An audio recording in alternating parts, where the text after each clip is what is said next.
Umano bumandera sa tabloid na Pinoy Parazzi ang mga litrato ni Dennis Trillo at Jeneline Mercado na magkahawak ng kamay at sweet na naglalakad sa Causeway Bay sa Hong Kong.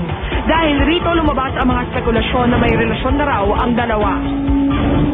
Eksklusibong nakausap ng Showbiz Central si Jeneline nang araw na mismong lumabas ang mga litrato upang bigyang linaw ang lahat ng kontrobersya. At pag-usapan din namin, in-expect na rin namin yan. Pinaghandaan din namin kung ano bang pwedeng mangyari. If ever may makakita, yes, alam na namin kung anong sasabihin namin. Oo. Pero may kasama kami mga friends. Hindi lang naman kami dalawa. Baka kasi isipin ng mga tao na oo, kaming dalawa lang. Wala naman sigurong masama doon. Wala namang, diba?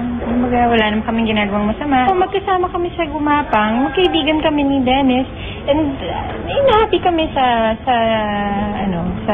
company. Nang makausap rin ng Showbiz Central si Dennis Trillo sa nakaraang trade party ng GMA Network, nagbigay rin ito ng reaksyon ukol sa pagkalat ng nasabing mga litrato. Ang masama, di ba?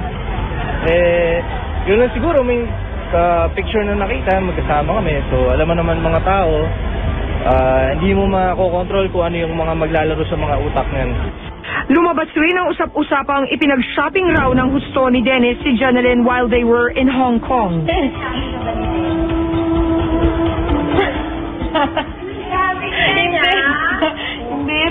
Hindi ako sumagot. Hindi na kailangan sabihin yun. Para sa karamihan, this new pairing may seem sudden dahil kamakailan lang ay naging matunog ang mistulang naging rocky relationship ni Dennis with Christine Reyes. Ngunit ayon kay Christine, sabi ko, there's nothing wrong kung lumabas sila or date or something kasi wala na naman na kami ni Dennis.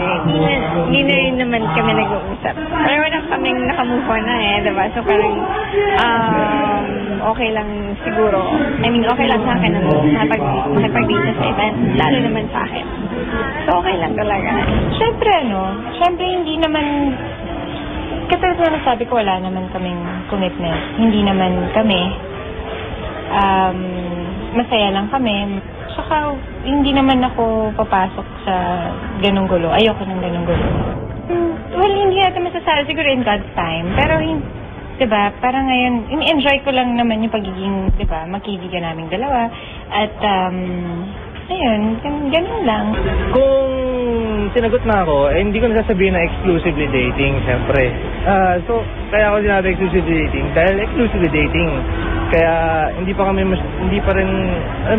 nagmamadali And, yun yung status. Hindi, inaalalayan niya lang ako. Sa ngayon, walang commitment. Basta enjoy lang naman yung company namin. Company ng isa't isa. Thank you sa inspirasyon.